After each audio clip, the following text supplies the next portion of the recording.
Hey, how's everybody doing today? Welcome back, Dinosaur Cars Garage. What I want to show you today is I'm working on mounting some tires. I'm going to mount some tires on some centerline wheels.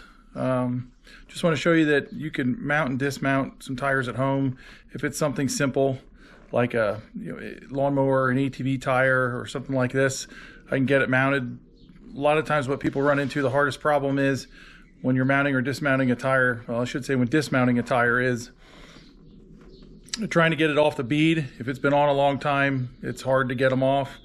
I'm mounting these on some 4.5 inch wide centerline wheels. The tires I had on it, they were on a long while. They were 165, 80, 15s, I think. I'll show you that in a little bit. I left the air out of it a long time ago, or it leaked out, I can't remember. But it was fairly easy. I had one that was dismounted and the other one had this single tire on it, and it might have been sitting on a stack on top of it, which might have helped push some of those off. But I can explain how you can try to get them off, try to get them dismounted, broken off the bead by hand. That usually is your biggest hurdle, aside of getting them aired back up, depending on the tire. Short tires with a low profile have a very stiff sidewall. You might be wrestling with these. But this gives you the basics that if you want to try to mount something and dismount it at home, it's easily doable. Again, you just need the right things, the right knowledge, and the right tools, which I don't have an air compressor yet, so I'm probably gonna have to take them somewhere to get them aired up. But I'll show you the basics, and hopefully this helps you in a pinch sometime, and we'll go from there. All right, so here's my wheel, and most times you're going to have to dismount them from the face side of the wheel out. Reason is, this is the same on this wheel, but a lot of times this lip is a different shape than the bottom lip, so you almost can't always get them dismounted if you try to dismount them the wrong way. But most times, 90% of the time, you're going to dismount it from the face side out. Tractor trailers, I used to have tractor trailers, and on a tractor trailer wheel, when it was mounted on the outside, we could actually pull the trailer wheel up in the air, drive it up on a block to get it high enough, and we could dismount it because that's the way the rim was set up.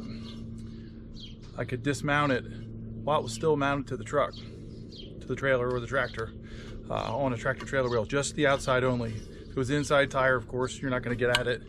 You'd have to pull that wheel off on the outside. But just a little bit of, if you ever see a on-road tech maybe doing that, well, he's mounting that with it still on the truck. You can do that to the outside of a tractor trailer with a dual. All right, so again, this was a tire over here, which I'll show you in a little bit. This is a 165/80/15. This tire is a lot lower profile. These are radial tire. A lot of times they'll fit on like a Volkswagen Bug or something like that. I thought the profile was too short for them for my old cars, so I got a set of Moroso drag specials. They're not cheap, especially for a bias tire that's skinny. It's not very price friendly. So I'm going to show you how to pull this off with just 2 pry bars. It's really simple. This is deflated already, and probably the best way to get it dismounted from the bead is you're gonna have to take like a 5-pound sledge or just a big ball peen hammer and hit right along here. Make sure you don't dent your wheel. And you'll have to break it apart, break it from both sides. Again, I mounted this one just to show you how to do it. I mounted this. I'm just gonna pull it off quick just to show you how easy it is. And that's gonna be your biggest hurdle, getting it broke loose from the bead, especially if it's on a long time. You can use some Dawn dish soap, put in a couple drops in a spray bottle. You can use it straight, whatever you want to do, depends how much mess you want to clean up. Just give it a little bit of lubrication and then start working it. Once you get it broken down, work your way around, and eventually it'll pop.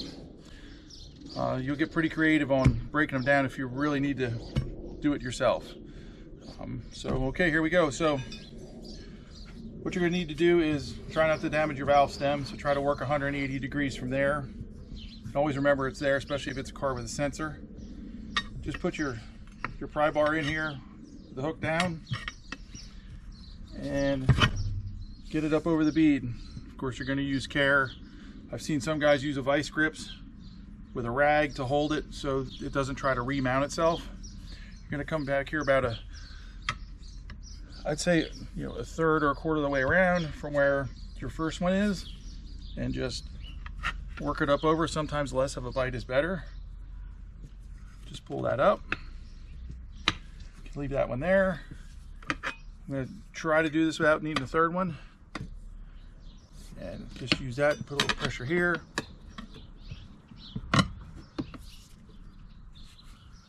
And you don't need to be crazy here with pressure. You don't want to tear your bead or ding your wheel. Spin it a little bit. I'm getting past the valve stem. Push down a little farther. Come down around, pull it up, and it's just walking itself right out of here. Again, these are bias tires. They're not a really stiff sidewall. Now we got it here. So now I stand the wheel up. Fit my iron in there and just start pushing out. Get it started.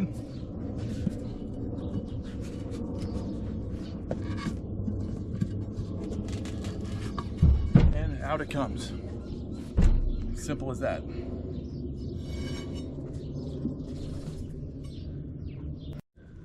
All right, so now we're going to mount the tire back on. This is the same tire I took off this wheel. I have it on the back of my pickup truck, piece of carpet here, just to prevent it from sliding. Bigger wheels, you might want to do it on the floor, and because what you're going to have to do is try to get the inner bead seated as best that you can so it starts, so it doesn't rotate, to get it started on this inside of the bead. Because as you try to pry, it's going to try to walk back out on the other side. So watching where my valve stem is so I don't hurt that, I'll start over here. Push down on this so it doesn't walk out. Might have to keep your body or your knees against it. And remember, you're only trying to get the lower bead down first. And just try to walk it on.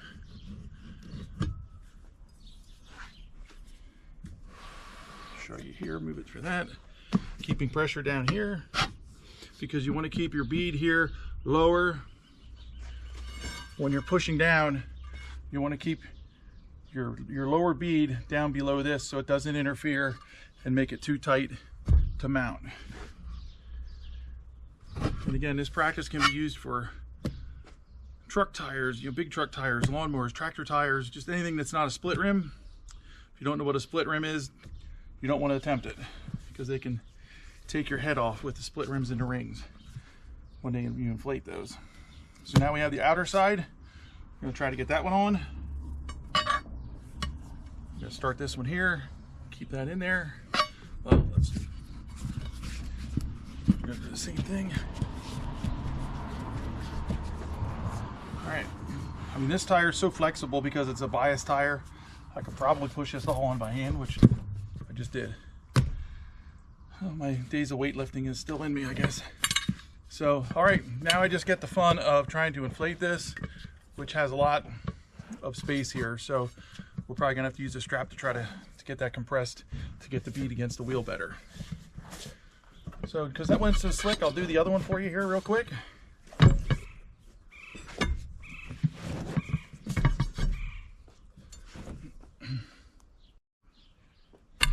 Okay, here's our second wheel. Second tire. We're just gonna push down on here. Get it started around the bead on the upper side. Gently take our salad spoon in here so we don't mess up the wheel, and just, that was a little tight, so little bites are better than big. And she fell right on. Again, don't be cursing at me when you're trying to do one 20-inch tire with a really low bead. It's going to be a lot more of a struggle, and you'll probably make up some new swear words.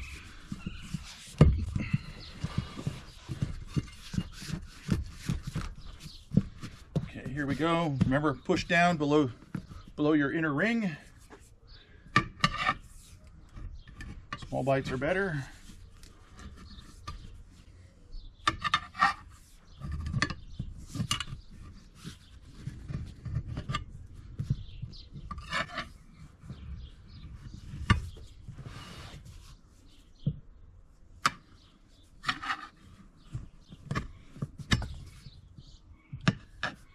And again, if you have a tire that keeps trying to walk out and you need to keep that pushed down, softly take a vice grip, channel locks, anything like that with a rag around it.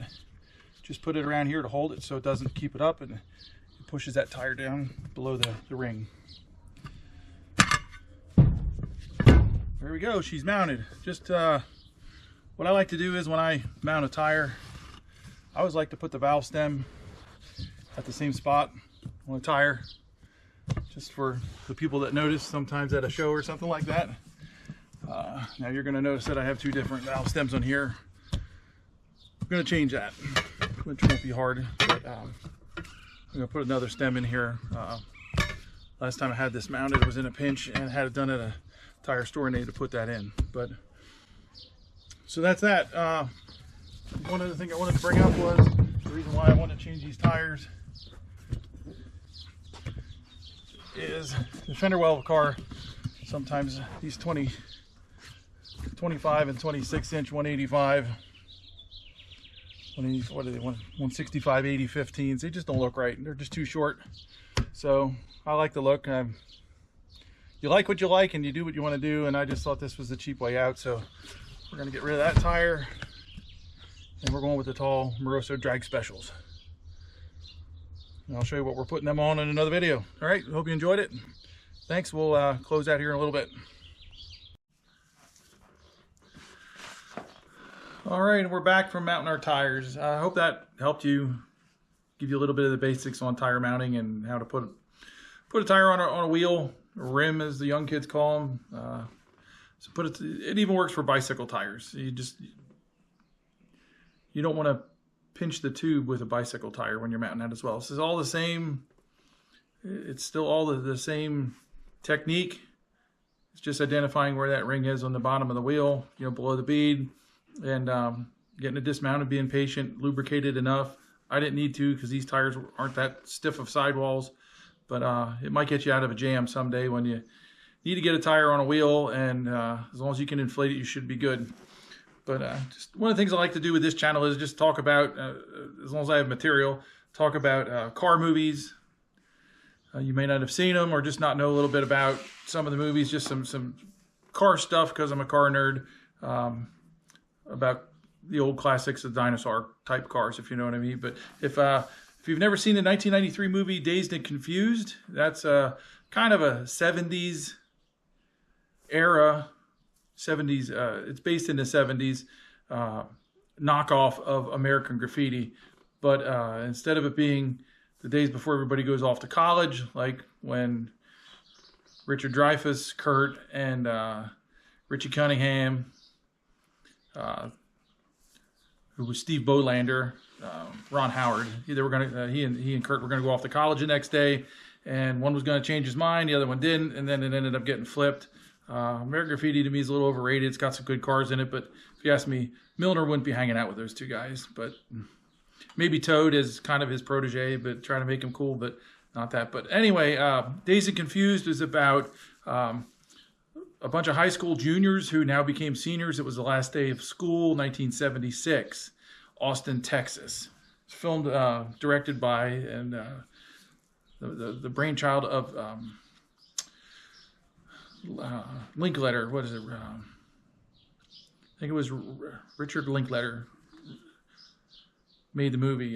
So he produced it and directed it. So it was filmed in 1993 around Austin, Texas. A lot of good film locations there. Look it up online. You can see a lot of the film locations. YouTube, there are some videos out there, and then and now videos of it. But there was about 5 vehicles in that movie that were pretty filmed pretty often in there, so it was good movie to see with cars and everything. So the first one that had most of the screen time was the 70 GTO Judge. That was Pickford's. I oftentimes wonder how these kids in high school, how a junior in high school could afford a 6-year-old GTO Judge. I know the gas crunch had come and those were cheaper, but I just don't know. But anyway, that's what he had. Of the GTO car that was in there, there was 3 used in the film. I don't know what the years were, if they were both 70s or not for the 2, but there was a third one that was filmed strictly for the scene after they threw the bowling ball through the back window, and after they were playing garbage can, where they're smashing the mailboxes with the garbage cans. When they go to the place to get a six-pack, and that guy comes with a gun, who was actually, I think he was the automotive coordinator for the movie, and that was his role in that movie, with the guy with the gun. When he throws it in with that Hurst dual gate shifter, they used a 68 for that. And that car was either wrapped, it probably wasn't wrapped, it was probably just a quick paint of orange and striped to look like a Judge. But that car was a 68 for what I found on the good old interweb. And that was a 68. And when they closed the door, it was a black car. When they closed the door, as they drove away through it in gear, and that guy falls away with a gun, you can see the door jamb is not orange. So check it out sometime. That car was purchased then after the movie by Richard Linklater, and from what I read and found, he still owns it. There's a Facebook page out there called Dazed and Confused Then and Now, and there's a fella in there, there's a member, his name is Cole, C-O-L-E. He owns one of the GTOs from the movie, so go to that page sometime and check it out. It's pretty cool. I've talked to him already a few times, just asked a few questions about it, and he's a pretty nice guy and loves to answer you. The second car was second most popular car everybody seems to like and talk about is Matthew McConaughey Wooderson. All right. His 70 Chevelle SS 454 car. So that was, we remember, 411 Positrack, 750 double pumper, 11-to-1 pop-up pistons, 430 over, turbojet 390 horsepower. We're talking some muscle. Yeah, that term. I've not been able to find out where that car is. No one seems to know. But you'd think, as popular as it is, the guy that would own it would be like, hey, I have the Dazed and Confused 70 Chevelle. Then the next one that we'll talk about is Benny had that 1972 C10 Chevy truck with the slots on it. Benny is Cole Hauser from Yellowstone. Don't know if you know that. So yeah, check it out. Benny is Cole Hauser, is played by Cole Hauser, who is the big star in Yellowstone. I don't know what engine's in that truck. I assume it was probably a small block, but it seemed like it was built up pretty good, because in the scene where O'Banion, Benny, and I forget the fellow who was in the middle. They were in the middle looking for the freshmen, the 8th graders that were becoming freshmen. They wanted to find them and paddle them.